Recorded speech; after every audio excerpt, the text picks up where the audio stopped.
There's a strange kind of immortality hidden in our phones, a version of you that keeps typing, snapping, replying, even after your body is buried. Group chats don't know how to grieve. They don't understand death. They just stay open, waiting for read receipts, for replies, for ghosts. This is the story of 4 friends and the digital thread that refused to end when one of them died. It began with a silence in their group chat, then a message from someone who shouldn't be able to send anything ever again. What followed was a slow descent into a technological haunting that blurred the line between memory and possession, presence and erasure, until the only question left was, who would be next? Story 1. The typing that never stopped. It started 3 weeks after Maya died, which was just long enough for me to stop checking my phone every hour for a text from her, and just short enough that I still dreamed in the sound of her laugh. Her number was still in my favorites, her Bitmoji still sitting at the top of Snap Map with that dumb half smirk she picked, and I hadn't unpinned our chat even though I knew I should have. She was gone, dead. A tree had taken her on a highway curve during a rainstorm. Closed casket. And yet at 2:43 a.m. on a Sunday morning I saw it. Maya is typing. I stared at the screen, heart jackhammering against my ribs, fingers refusing to touch the screen like it was radioactive. The typing bubble kept pulsing. 1 dot, 2, 3, then gone. No message. I blinked at the screen for nearly 10 minutes. I thought maybe Snapchat glitched. Maybe the servers burped or lagged. I checked the internet. Nothing. No mass outages. I messaged a mutual friend to ask if they saw anything. She said no. I was already sweating, but I let it go. Or tried to. That same night at 4:12 a.m., I got a snap from Maya. It was black. Just a black screen, no text, no sound, just a blank snap, sent from her account. My chest tightened so hard I thought I was having a panic attack. I played it over and over, thinking maybe I missed something, maybe a faint noise, a whisper, a reflection. But there was nothing. I screenshotted it, heart thudding. It didn't even notify her. You know how Snapchat tells the sender when you screenshot? Nothing. Like the rules didn't apply. I clicked her profile. Everything looked the same. Bitmoji still there. Snap score still the same. Last seen? Online 3 minutes ago. My mouth went dry. I put the phone down and left the room. For the rest of the night, I tried to convince myself it was a sick prank. Maybe her account was hacked. Maybe someone got in. But the thing is, only I knew her password. I was the one who helped her set it up in junior year and she never changed it. I even checked the recovery email. It was hers. Not spoofed. Nothing suspicious. Just Maya. The next night it happened again. 3:06 a.m. Maya is typing for almost 5 minutes straight. I watched the screen praying for something, a message, a reason, a trick, anything to make sense of this. But again, nothing came. Then a snap, another black screen. But this time there was a flash, maybe a single frame. I paused it over and over, scrubbing the timeline until I found it. A single image lasting no more than 1 frame, like a subliminal message. It was her face, pale, lips slightly open, eyes staring directly into the camera. But wrong, lifeless, unfocused, like a photo taken seconds before death. Her mouth was parted like she was about to speak. I screamed and dropped the phone. I didn't even mean to. It just happened. My skin crawled like spiders were burrowing beneath it. I left the phone on the floor until sunrise. The next day I tried to log into her account. I couldn't. Password was wrong. I requested a reset link and it never arrived. Like the account didn't exist anymore, except it still showed up in my chats, still pinned, still online. It got angry in subtle ways at first. Like a change in tone I could feel more than read. The next message said, "Why are you ignoring me?" Then a minute later, "You promised you'd never leave me," which was true, I had, but not like this, not when she was gone. And then came something that made me scream out loud. A snap just like before, just black, until a face leaned into frame at the end. Too close, blurry, not hers but wearing her expression, as if someone was puppeting the memory of her. A twisted marionette grinning where a human face should have been, and then The worst part, my own voice whispering "I miss you too" layered under a distorted version of her laugh, which had always been high and breathless, but now was slowed down, like dragging a nail across an old vinyl record, looping back on itself as if mocking the moment I broke. And then the typing bubble returned, this time for nearly an hour, pulsing endlessly as I stared at it, frozen, unable to put the phone down, eyes dry and burning, until finally one word appeared.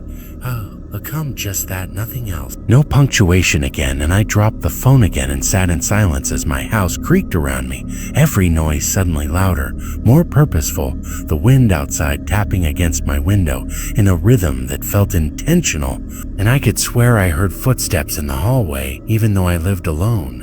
And when I worked up the courage to go look, phone still in hand, flashlight on, the hallway was empty, until I turned back and saw my bedroom door, which I had left open, slowly closing with the soft finality of something that had been waiting for me to leave. And inside, a snap notification blinked on the screen again. "Amaya is typing." I didn't go back in. I slept on the living room floor with all the lights on and my back to the wall, and the next morning, fully, I factory reset my phone, changed accounts, numbers, emails, everything. But it didn't stop, because somehow it wasn't in the phone anymore. Or maybe it never was. Maybe the phone was just a mirror, and I'd been staring into something behind the glass this entire time. Something that had learned her shape and voice and way of speaking, that knew me too well, that had been watching long before she died, and the Snapchats began to appear on other devices.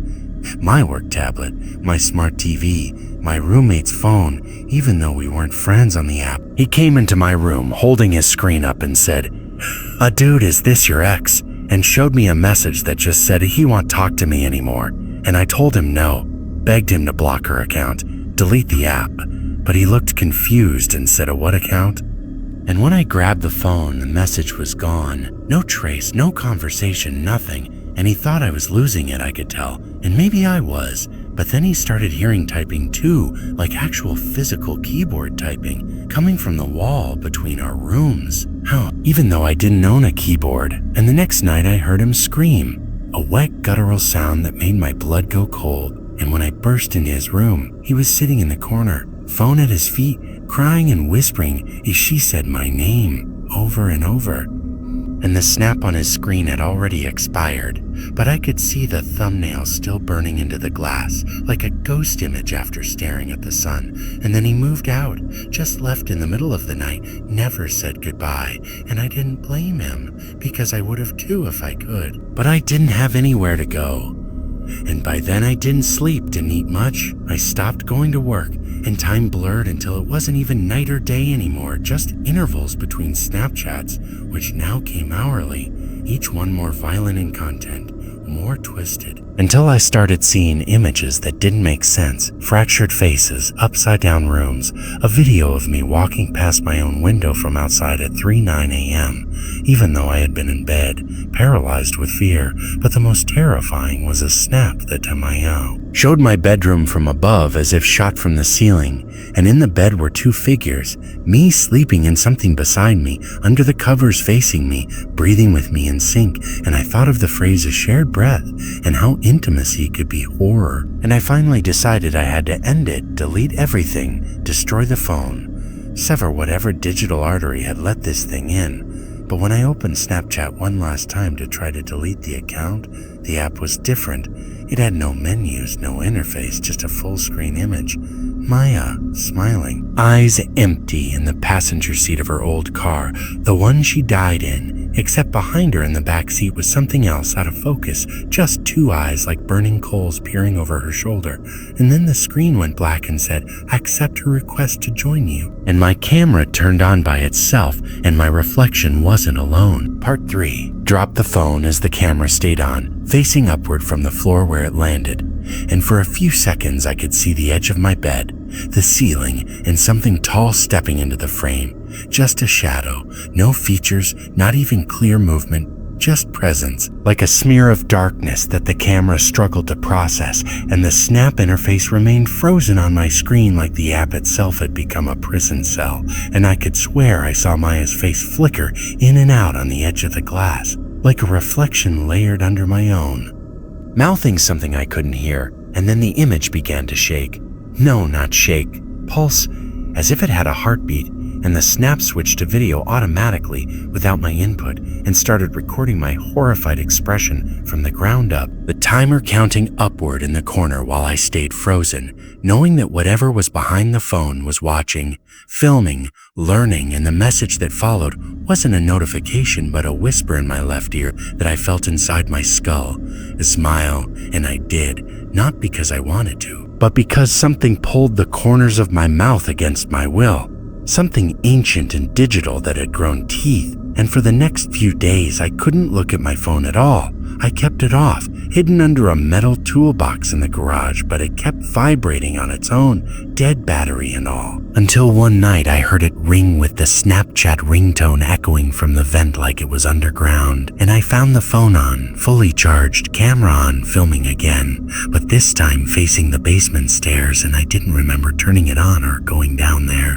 But when I checked the snap memories, there were new entries, all marked to my eyes only, which is supposed to be password protected, but they opened without any input, and inside were hundreds of photos of me sleeping from impossible angles, above, below, behind. Some showing hands just barely out of frame, some showing two versions of me in the same bed, one awake and staring at the other, and one photo, buried deep, showed Maya smiling with her head tilted, standing beside someone wearing my skin like a suit, with their eyes looking slightly too wide, too symmetrical, and I screamed so loud I lost my voice for 3 days, and when I tried to delete the memories, they wouldn't erase, they just duplicated, over and over, clogging the phone until all I could see were endless looping videos of myself sleeping beside something with my face, and then came the live snap. Yes, live. Despite the fact that Mia's account shouldn't exist anymore, a live story update that pinged my phone and every mutual friend's account at once, showing a video of her funeral, but not how I remembered it, because in this version, the coffin lid was open and I was inside it, eyes moving. Pounding on the glass as Maya stood beside the casket and watched silently, and I knew this wasn't just manipulation anymore. This was memory theft, timeline invasion, something unnatural, rewriting not just images but events. And I started getting calls, real phone calls from an unknown number with the same Bitmoji icon as Maya's. And every time I answered, there was silence for the first 30 seconds, followed by a long inhale, and then my own voice whispering as she's still inside you, and I couldn't take it anymore. I started clawing at my skin in the mirror, convinced something was under the surface, a foreign entity puppeteering my muscles, remembering moments I hadn't lived, and on the final night I tried to end it, not my life, but the connection, so I went to Maya's grave at 3:03 a.m. Phone in hand, app open, hoping that maybe if I faced it physically, whatever this was would release me. And as I stood there, rain pouring, mud soaking through my shoes, I sent a snap to her account. A simple one, my tear-streaked face, and the caption, "What do you want from me?" And within seconds she opened it, the icon lit up, and a response began. Typing live, to come back, it said, but not as me, and then you'll be better anyway. And then the snap from her came, a video of me from her perspective staring into the phone, eyes empty, mouth hanging open, and in the reflection of her lenses I saw it, something moving under my skin, something sliding behind my eyes, and then the screen cracked, not digitally but physically, spiderwebbing from the center as if it had been struck from inside the display, and the last thing I saw before the phone powered off permanently was my face, grinning with teeth I didn't recognize, mouthing words I couldn't hear, while the typing notification never stopped. Meva's typing, still pulsing in my peripheral vision every time I closed my eyes, still waiting to finish a conversation I never agreed to have, and now even without a phone, without Wi-Fi, without electricity. Sweaty. I still feel the vibration in my palm at 3:06 a.m., still hear the notification chime echo through the bones of the house, and sometimes, only sometimes, I catch myself smiling in the dark, not because I want to, but because something behind the glass remembers how. Story 2, a face behind the filter. I started using Snapchat filters because I hated my face. Not in a dramatic way, but in that quiet, shameful kind of way where mirrors always feel slightly off, like they're showing you something other people politely ignore. So I use them constantly, not to catfish, just to soften the edges. Smooth the skin, maybe brighten the eyes, and for a while it worked. I felt okay behind those puppy ears and angel halos, and whatever else made my actual face feel less like a mistake. Until one night I was messing with the gender swap filter just for laughs, and the screen glitched, froze on a frame where the filter didn't apply to me, but to the space next to me, like there was another face beside mine, slightly lower, like someone crouching behind the couch, eyes dark, mouth hanging slack, not smiling, not frowning, just present, and I thought it was a bug, closed the app, reopened it, filter gone, face gone, fine, but it started happening again, more frequently, with different filters. Every time I used one that mapped facial features, the app would pick up something beside me, label it as a face, give it makeup or glasses or baby eyes or a pirate hat, depending on the filter, and always in the same place, just to my left, like it had chosen a side, and once I turned to look, but nothing was there. Just empty air in the edge of the sofa, no heat, no breath, but I felt watched, I felt weighted, like gravity had changed subtly in the room, and I told my friends, but they laughed,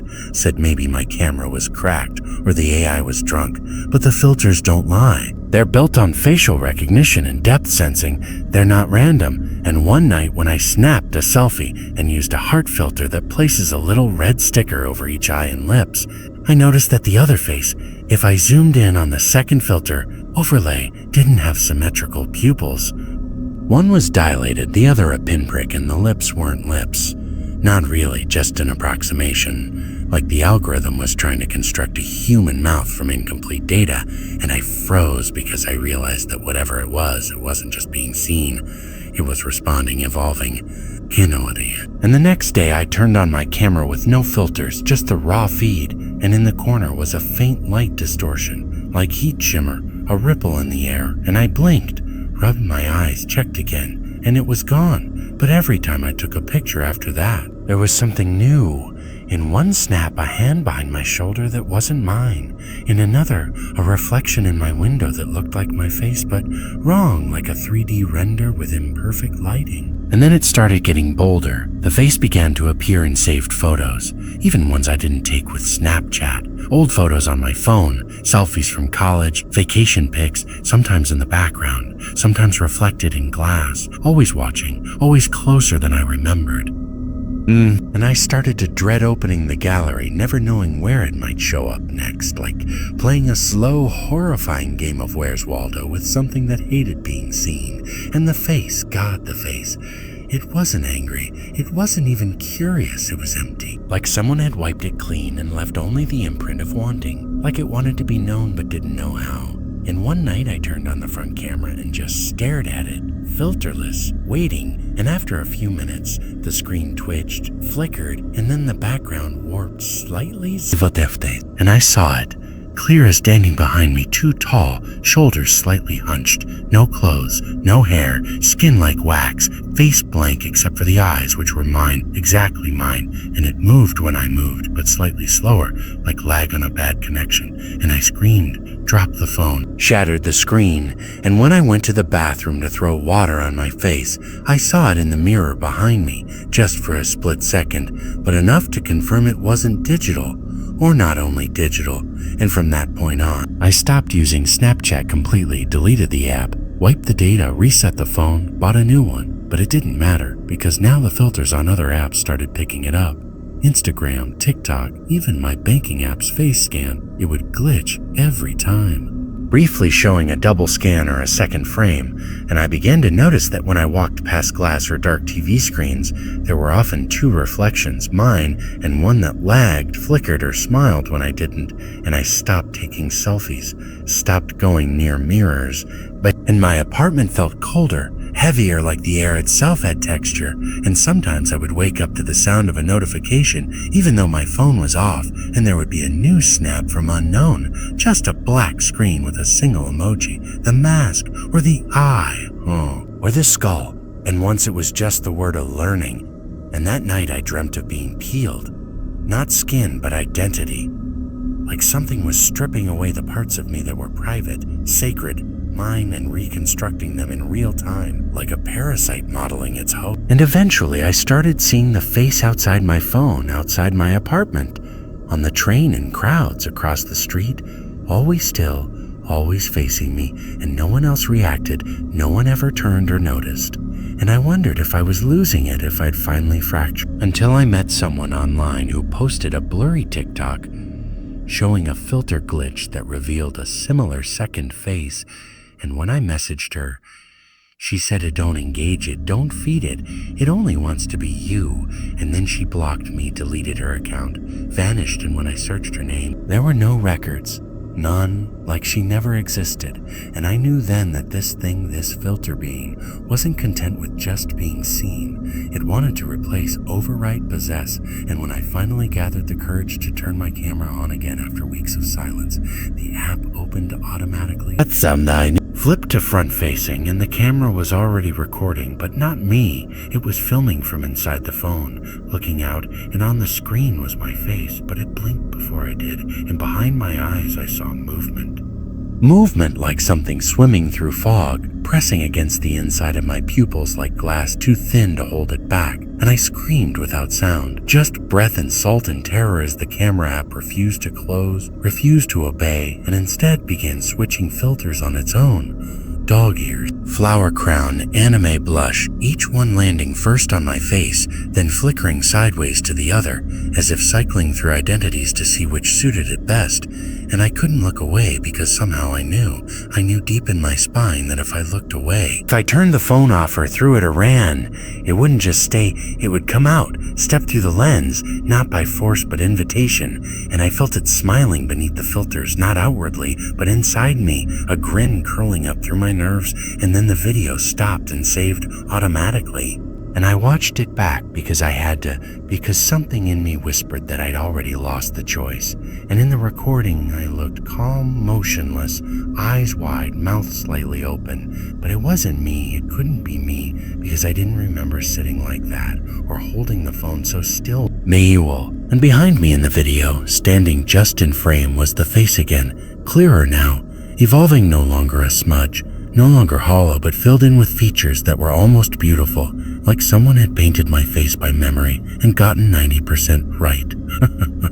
Just enough for your brain to say yes before your gut screams no, and it blinked, and my body in the video blinked with it, and I realized I was watching someone else, watching me through a copy of my own eyes, and then the snap posted to my story on its own. And within seconds it started getting views. Views from usernames I didn't recognize, and when I tapped them, they didn't open profiles, just showed endless typing bubbles, hundreds of them, all at once, like 1,000 mouths trying to say something they hadn't learned how to speak. And then my screen froze again, and the last thing it showed before the app crashed was a frame of my face distorted, eyes on opposite sides, jaw stretched too far, a frame I hadn't seen in the recording. And when I looked up, the bathroom mirror across the room now showed that same expression on me. My real face, and I ran out into the street barefoot, phone in hand, shaking and sobbing, because I knew now this wasn't digital anymore. It never was. It was a presence that had learned how to cloak itself in code, how to creep through recognition patterns and filter maps, something that used likeness as a key. And I remembered every time I'd laughed at a filter glitch, every time I'd seen a ghost face on someone else's snap and thought it was fake, every time someone said, "That's creepy," and we all moved on. And I realized we'd given it power by ignoring it, by normalizing the idea that tech could just misfire like that. And over the next few days, everything escalated. My TV turned on to live streams of my own phone screen. The camera on my laptop lit up whenever I entered the room, even when it was closed. And my friends stopped answering my messages, not because they were scared, but because when I messaged them, they said I was acting weird, sending strange photos, selfies that weren't quite right, versions of me they didn't recognize, saying things I didn't remember typing, like, "Can you still see me? And I'm almost done with this skin." And then they blocked me one by one as if I'd been replaced and didn't know it. And I started to wonder if maybe I had been, maybe that thing had already stepped through and I was just the echo, the memory. The glitch in the system screaming for help while the real me stood silent behind the filter, smiling with eyes too still. And when I finally called my mom and begged her to FaceTime me, to just look at me and tell me if I was still me, she hesitated for a second too long before saying, "You sound tired," and then hung up. and I haven't heard from her since, and I think it's because the thing sent her something, a message, a version of me that looked more like me than I do now, and she believed it because the filter works, the disguise is complete, and I started wearing a scarf over every camera on every device, unplugging electronics, sleeping on the floor far from mirrors, but it didn't matter. Because now I don't need a camera to see it. Now I feel it in me, not behind me or beside me, but threading itself through my thoughts like a voice on delay, like I'm thinking in stereo, and sometimes it wins. Sometimes I find myself smiling at nothing, turning my head to frame better lighting, practicing facial expressions I didn't mean to make, and sometimes I wake up to snap screenshots on my phone I never took, but show me in bed to sleep. With a caption I would never write, things like "A so easy now" or "just one more layer," and I haven't left my apartment in 3 weeks because I'm afraid of what people will see, afraid they'll say you look good, and I'll believe them and let it keep going. And the worst part is, I think I already have, because the other day I found a new story posted on my account, and I didn't remember recording it, but there I was, full makeup, filter perfect, lip syncing to a trending sound like everything was fine, and it had 8,000 views. And all the comments said is laying, glowing, you're glowing, and this is your best look yet. And I think that's when I broke, because maybe they're right, maybe it is better at being me than I ever was. And all I am now is the dark space beside the filter, the before image in a transformation I never consented to, and I still haven't deleted the app again, because I don't think I can. I think it's the only mirror I have left, the only one that still shows me, even if the reflection is smiling when I'm not. Story 3 vanished from SnapMap. It was just supposed to be a stupid snap, the kind you take to kill time when you're walking home alone and want to look like you're not scared, like you're not listening for every footstep behind you or checking every shadow to see if it moves. So I lifted my phone and snapped a quick video, me in the frame, streetlights behind, captioned a lone wolf mode lol, and I added a random filter, maybe the fire crown or the anime blush. I don't even remember. I didn't even check the story after I posted it. I just kept walking, hood up, earbuds in zone. Usual late walk from my friend Owen's place through the edge of the old subdivision, the one with all the unfinished construction and half-installed lampposts that flicker like they're nervous. And maybe I would have forgotten about the snap completely if it wasn't for what happened the next day when I woke up and saw 33 unopened messages, all from people I barely talked to, most of them saying the same thing. Who was that behind you? Or are you okay? Or we're just yo WTF man? And at first I thought it was some kind of prank, like someone edited my story, or maybe it glitched, but then I watched it again and froze, because in the last second of the snap, right as I pass under one of the flickering lights, a figure steps into the frame behind me, just barely visible. Hooded, walking slow, not looking at the camera, not even seeming to follow, but there, undeniably there, like they'd been waiting for me to hit record. And I tried to play it again, but Snapchat wouldn't load the full story, just a still frame, and when I clicked it, the app crashed.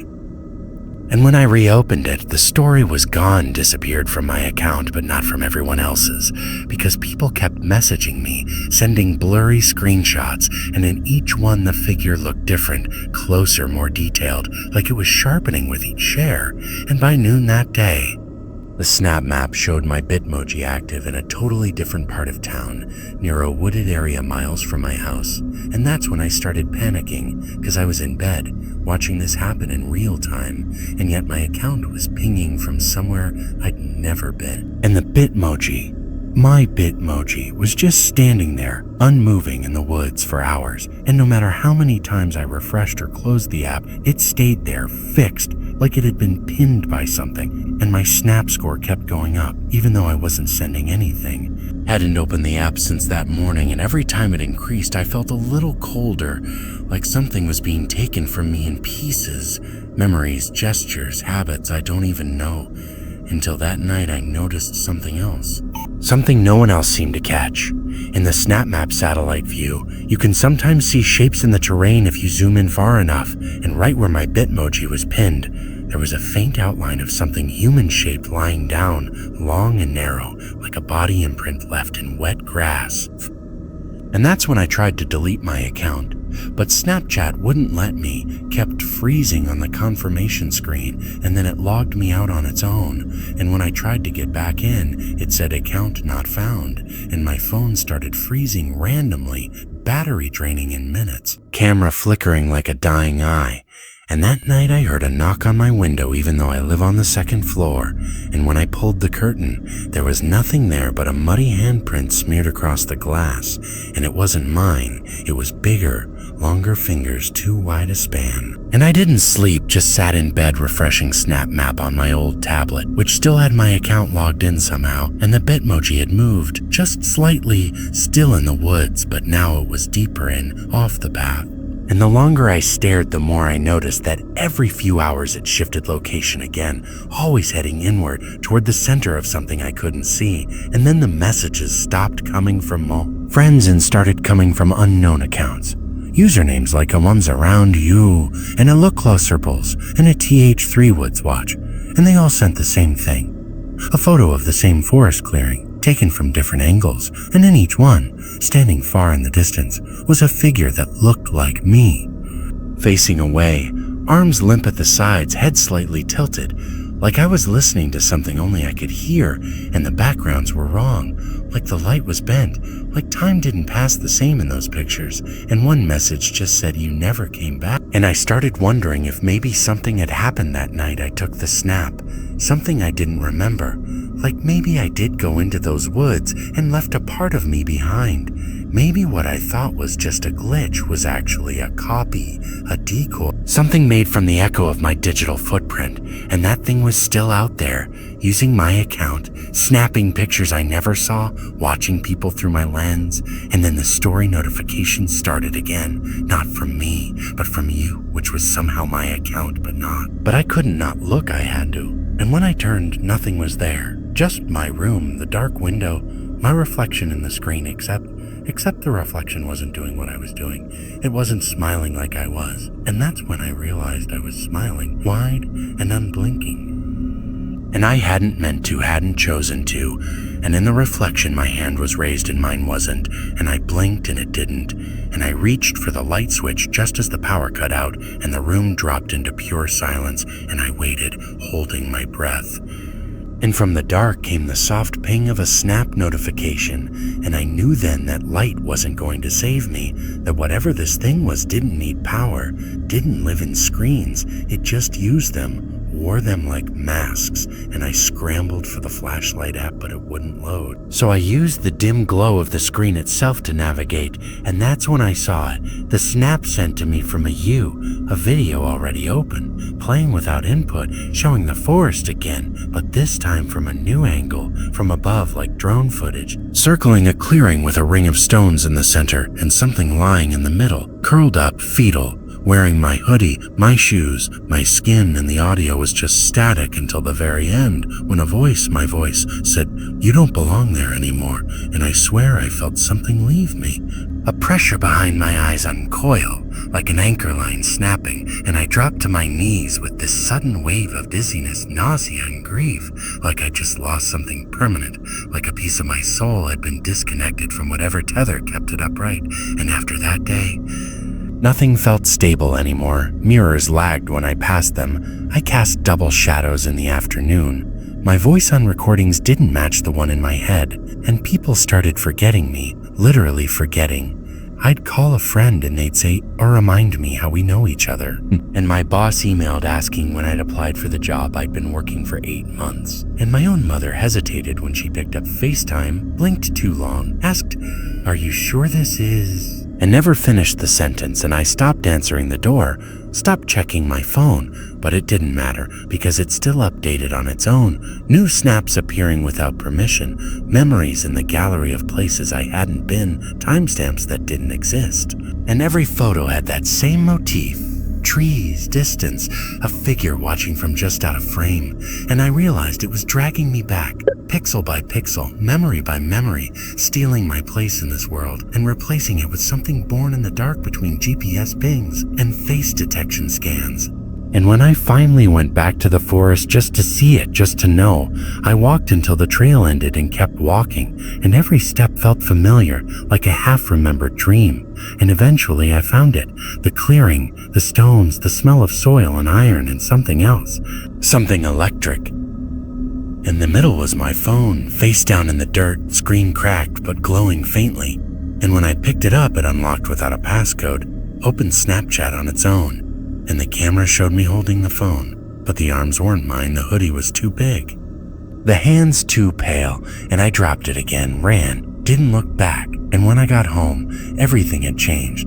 The photos in my frames weren't quite right, people's smiles off, my reflection older than it should be, and now the snap map shows me again, not one but two, one still in the forest, lying still, and one here moving, typing, snapping, but I don't know which is really me anymore, or if either of them are. And every time I get a notification, every time the Bitmoji lights up, I feel myself fade just a little more, like I'm being overwritten from two directions at once. And soon there won't be anything left but the story and the snap and the figure behind me, always smile. Story 4, as she sent it from the future. The first time I got a snap from myself, I thought it was just a draft, maybe a memory being weirdly synced, one of those bugs where the app recycles an old story or loads something from your cache. But the timestamp was wrong, like future wrong. 12 hours ahead of current time, and it was a video, low quality, shaky, just me. Same shirt, same hair, same room, crying into the camera, whispering something I couldn't make out, and then the sound of metal scraping and a cut to black. And I stared at it for a while, trying to figure out if it was something I'd filmed and forgot, but I hadn't, I was sure, and the app listed it as a received from you, which didn't make sense because I'd never sent it, never saved it, and it wasn't in my memories, and I tried to screen record it, but it froze halfway. And when I reopened the app, the snap was gone, like it had never existed. But later that night I noticed something strange. My room, my actual room, looked exactly like it did in the snap now, down to the crumpled hoodie on the floor I hadn't dropped yet. And that was when I started feeling like time had bent, not snapped, just slightly warped, like deja vu stretched out over minutes instead of seconds. And then I got another snap the next morning. Same sender, you, time-stamped 6 hours into the future. This one a photo of my desk, my laptop open, with a caption that said, "Don't click the link." And I hadn't opened any links, hadn't planned to until 2 hours later, when I got a message from a friend with a URL. I almost tapped out of habit, and I stopped, frozen, because that was it. That was the one, and I deleted the message. And it scared me not just because the snap had predicted it, but because I realized I would have clicked it without thinking if I hadn't been warned by, what? A future version of me? A loop, a ghost? And then the next day, the snaps started coming more frequently. Images, video clips, brief flashes of rooms, streets, objects, all slightly wrong, distorted by distance or fog or motion blur, but always carrying this undercurrent of dread, like I was being told a story backwards, frame by frame. Out of order, and I started piecing them together, saving what I could, even though most would vanish. And it wasn't long before one of the snaps showed something that hadn't happened yet. A small cut on my cheek, right below the eye, bandaged with the caption, "You need to leave sooner." And I didn't understand until 3 nights later when I walked into my kitchen and the ceiling panel came loose, falling with a sharp corner that sliced my face exactly where the snap had shown. And I laughed, this brittle, hollow laugh, because something was warning me, guiding me, watching me from a few steps ahead, and that should have been comforting, but it wasn't.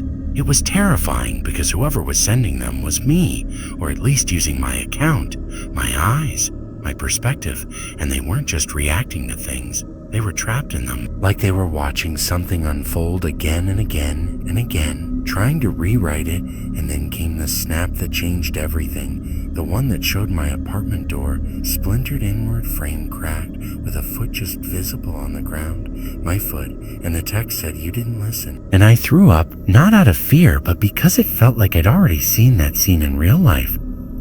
Like it was one of those trauma flashes you suppressed, but it never really goes away. And that night I didn't sleep.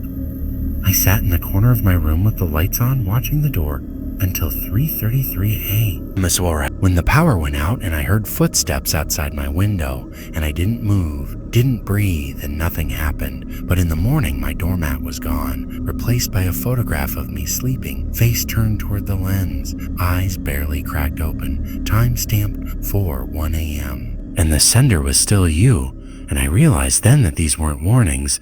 They were memories, events being sent back from a place I hadn't reached yet, and the snap that came next nearly broke me. It was a video, grainy and stretched, showing me in a hospital bed, pale tubes in my arms, monitors blipping, and my voice barely a whisper saying, "I'm still here. I'm still here. Don't forget me." And I dropped the phone and sobbed on the floor because that wasn't a version of me I knew, not yet, but it felt true, inevitable, like I'd already lost something I hadn't even encountered. And over the next few weeks, I became obsessed, recording everything, cataloging my surroundings, trying to anticipate the next snap, preparing for whatever fate the app was trying to help me avoid, or maybe ensure I didn't know anymore. The line between cause and effect had blurred into this nightmare feedback loop, where every step I took was informed by a future I couldn't confirm. And then came the snap that ended it, or started it, I don't know, a live snap, which isn't supposed to be possible, just a loop of me. Walking down a hallway I didn't recognize, dragging something heavy, and in the background a voice kept repeating, "It don't let it catch you," and I realized the hallway looked like the one from the hospital snap, only older, rusted, darker, and the video didn't end. It kept going, cycling through angles as if someone was filming me in real time from different perspectives, and my phone battery didn't drain like the app had taken over the hardware itself, and I couldn't close it, couldn't shut it off. And then I got a message from a you that said, "It's your turn to send them and my camera flipped open by itself, front-facing, recording, and I swear I didn't press anything, didn't mean to smile, but I did, and now I can't stop sending snaps to no one, just black frames, broken timestamps, and when I look at my memories, they show things that haven't happened yet, but will, and every day I feel a little more like I'm becoming that version. The one in the bed, the one whispering from the dark, and sometimes I get replies from people I don't know, asking, "Who is this?" And I never respond, because how do you tell someone you're their future trying to claw its way back into the present, trying to fix something you never understood until it was too late? Too late to warn anyone because they never believe you, not when it matters, and when they do believe you, it's already happening to them too, and I started noticing it everywhere. Tiny signs that others were caught in their own loops. Strangers on the street pausing too long at crosswalks like they were waiting for something invisible to pass. People on trains staring into their phones with eyes that didn't blink, as if watching something they couldn't process but couldn't look away from either. And once in a cafe, I sat across from a guy who looked just like me, only older, more tired, and he smiled without joy and said, "You'll get used to the echoes," and then he was gone, walked out and never came back, and I checked my snaps for the rest of the day, half expecting to see myself filmed from across that table, but nothing came until midnight when I got a snap from a yo that showed me staring out the cafe window, only the reflection wasn't mine, and that's when I realized maybe that guy hadn't been someone else. Maybe he had been me. Oh, and the snap map started glitching, not showing me at all, then showing me in 2 places, then 3, and the timestamps of my memories started going backward. Old videos appearing at the top of the feed with updated captions, my voice overlaying old footage saying things like, "Don't forget this part," and "Wanna remember what comes next." And then came the snap that made me scream out loud, made me throw my phone across the room, a video of my own death. Or something like it. From my perspective, my hands shaking, breathing ragged, looking down at my chest as blood soaked through my shirt, and the camera tilting slowly to one side like I was falling. And in the last second, as the view darkened, my voice saying, "I'm ready now," and then silence. And I didn't sleep for 3 days after that. Just wandered my apartment like a ghost, phone in hand, waiting for the next frame in the sequence, and wondering if I could somehow stop it. But deep down I knew Whatever was sending these snaps wasn't showing me possible futures. It was showing me recorded ones, things that had happened in some version of time and maybe still would, and the more I tried to fight it, the more tangled it became, like quicksand logic, where every resistance only deepened my place in it, and I started hearing things. Whispers from the phone even when it was off. My own voice echoing across the speaker at night saying just trust me. But I didn't. I couldn't, because I didn't know which version of me was speaking anymore. And then, without warning, the snap stopped. Not one for 7 days. And I should have felt relief. Should have exhaled. But instead I felt emptier than ever. Like something had turned its gaze away from me. And I wondered if that was the final step. Being left behind. Being erased from the loop entirely.